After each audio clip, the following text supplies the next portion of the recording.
everyone, Mr Armstrong here again. Welcome back to Alice's Adventures in Wonderland. And today's chapter is possibly my favourite chapter of all.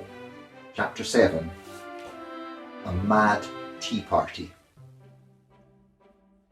There was a table set out under a tree in front of the house, and the March Hare and the Hatter were having tea at it.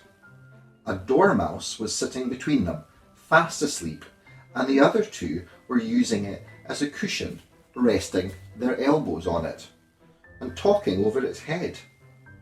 Very uncomfortable for the dormouse, thought Alice. Only as it's asleep, I suppose it doesn't mind.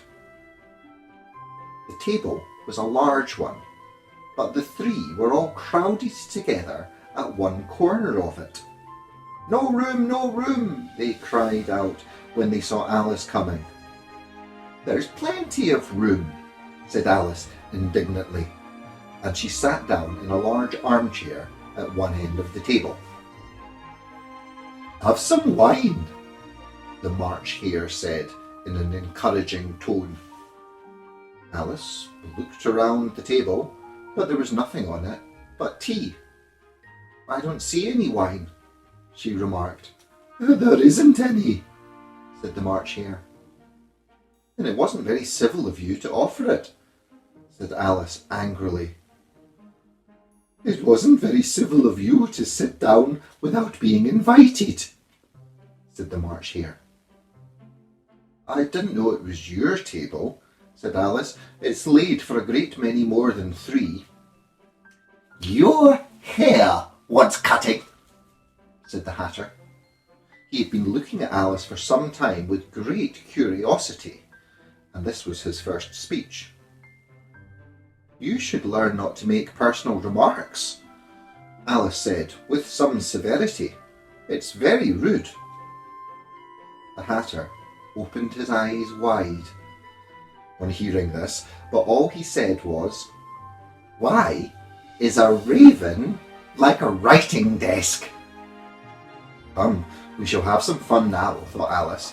"I'm glad they've begun asking riddles. I believe I can guess that," she added aloud. "Do you mean that you think you can find out the answer to it?" said the March Hare. "Exactly so," said Alice. "Then you should say what you mean," the March Hare went on. "I do," Alice hastily replied. At least I mean what I say. That's the same thing, you know." "Not the same thing a bit," said the Hatter. "Why, you might just as well say that I see what I eat is the same thing as I eat what I see." "You might just as well say," added the March Hare, "that I like what I get is the same thing as I get what I like."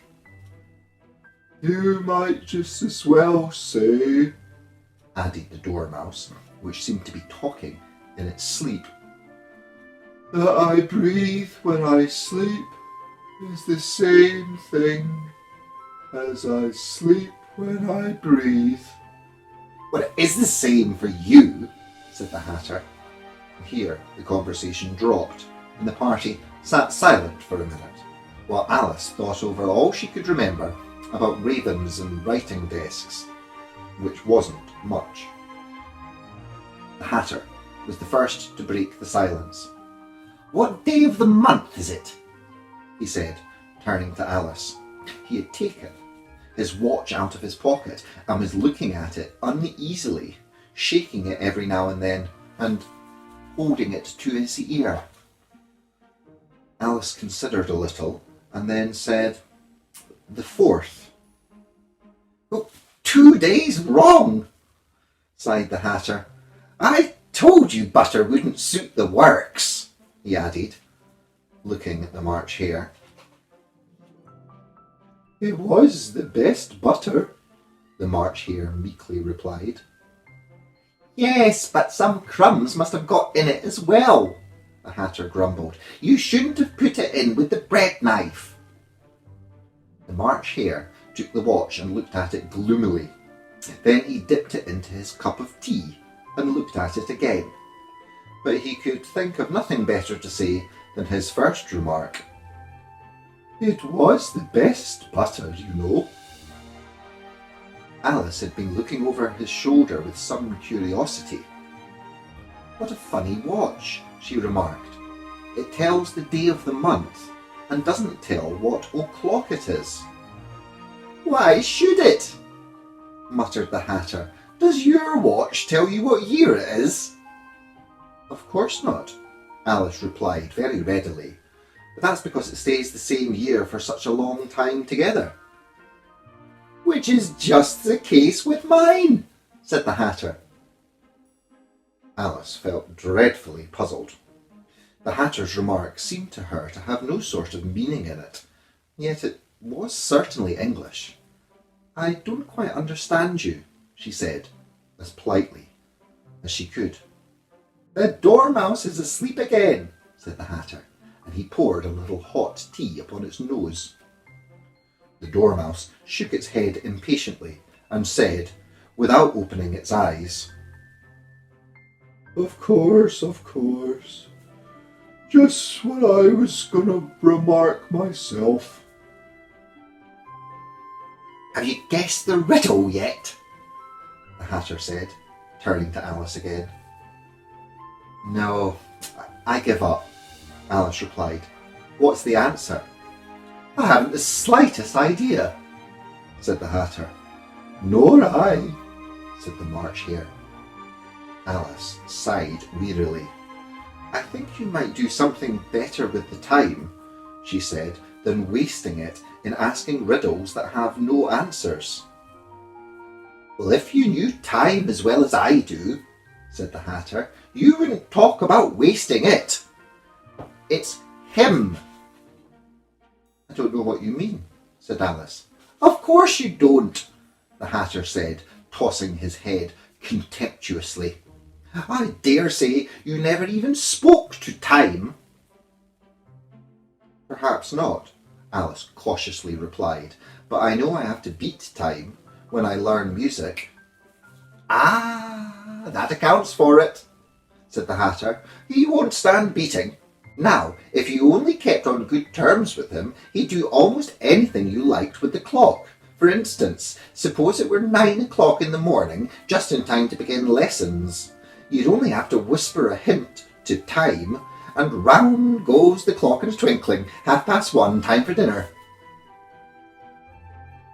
I only wish it was, the March Hare said to itself in a whisper. That would be grand, certainly, said Alice thoughtfully, but then I shouldn't be hungry for it, you know.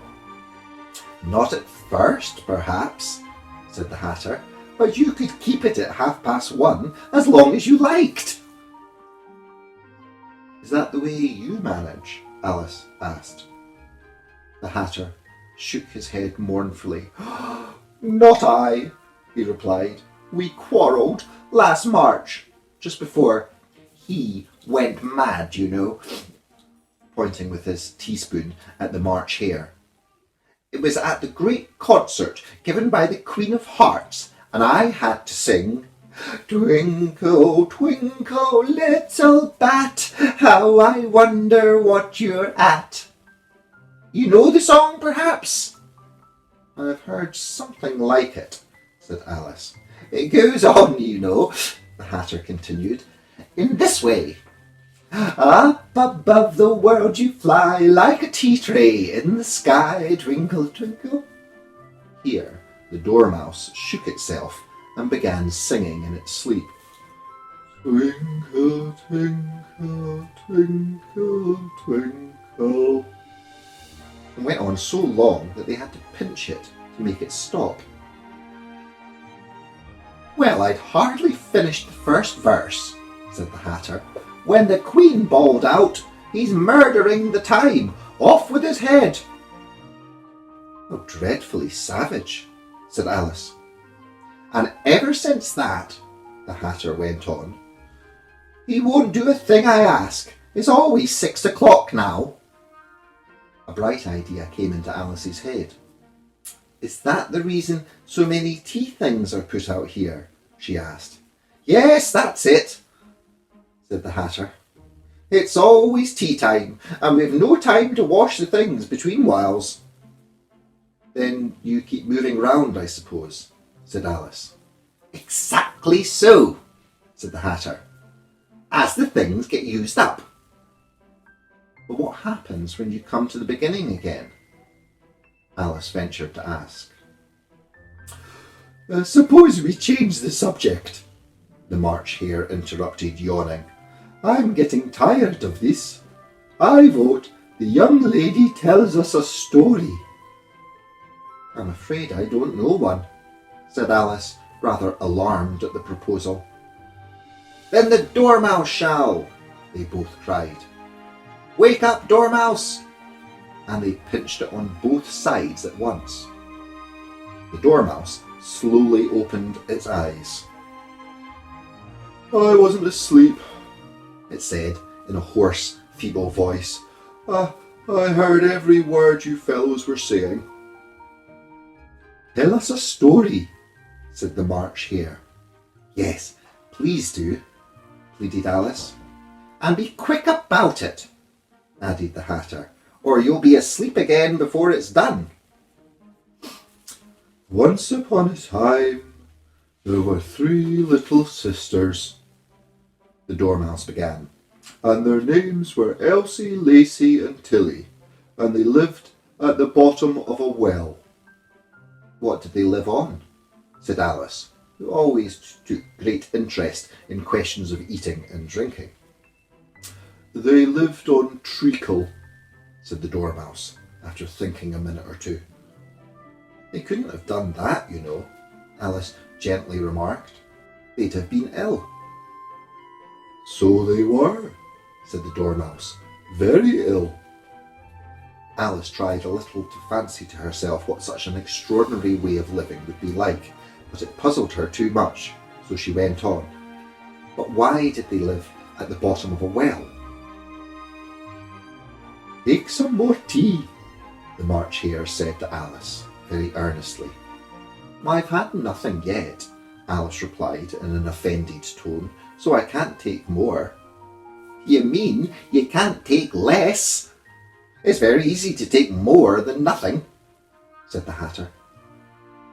Nobody asked your opinion, said Alice. Who's making personal remarks now? The Hatter asked triumphantly. Alice did not quite know what to say to this, so she helped herself to some tea and bread and butter, and then turned to the Dormouse and repeated her question. Why did they live at the bottom of a well? The Dormouse again took a minute or two to think about it, and then said, It was a treacle well. There's no such thing. Alice was beginning very angrily, but the Hatter and the March Hare went shh, shh, shh, shh, and the Dormouse sulkily remarked, If you can't be civil, you better finish the story for yourself. No, please go on, Alice said very humbly. I won't interrupt you again. I dare say there may be one. One indeed, said the Dormouse indignantly. However, he consented to go on. And so these 3 little sisters, they were learning to draw, you know. What did they draw? Said Alice, quite forgetting her promise. Treacle, said the Dormouse, without considering at all this time. I want a clean cup, interrupted the Hatter. Let's all move one place on. He moved on as he spoke, and the Dormouse followed him. The March Hare moved into the Dormouse's place, and Alice rather unwillingly took the place of the March Hare. The Hatter was the only one who got any advantage from the change, and Alice was a good deal worse off than before, as the March Hare had just upset the milk jug into his plate. Alice did not wish to offend the Dormouse again, so she began very cautiously, But I don't understand. Where did they draw the treacle from? Well, you can draw water out of a water well, said the Hatter, so I think you can draw treacle out of a treacle well. Eh, stupid? But they were in the well, Alice said to the Dormouse, not choosing to notice the last remark. Of course they were, said the Dormouse. Well in. This answer so confused poor Alice that she let the Dormouse go on for some time without interrupting it. They were learning to draw, the Dormouse went on, yawning and rubbing its eyes, for it was getting very sleepy. And they drew all manner of things. Everything that begins with an M. Why with an M? Said Alice. Why not? Said the March Hare. Alice was silent. The Dormouse had closed its eyes by this time and was going off into a doze, but on being pinched by the Hatter it woke up again with a little shriek and went on. Whoo! That begins with an M, such as mousetraps and the moon and memory and muchness. You know, you say things are much of a muchness. Did you ever see such a thing as a drawing of a muchness? Really, now you ask me, said Alice, very much confused. I don't think. Then you shouldn't talk, said the Hatter. This piece of rudeness was more than Alice could bear. She got up in great disgust and walked off.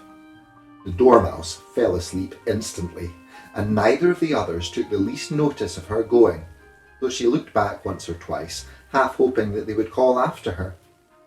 The last time she saw them, they were trying to put the Dormouse in the teapot. At any rate, I'll never go there again, said Alice, as she picked her way through the wood. It's the stupidest tea party I ever was at in all my life.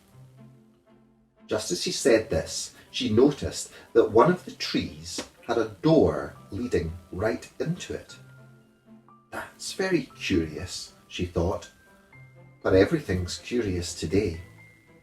I think I may as well go in at once. And in she went. Once more she found herself in the long hall and close to the little glass table. Now I'll manage better this time, she said to herself, and began by taking the little golden key and unlocking the door that led into the garden. Then she set to work nibbling at the mushroom. She had kept a piece of it in her pocket, till she was about a foot high. Then she walked down the little passage, and then she found herself at last in the beautiful garden, among the bright flower beds and the cool fountains.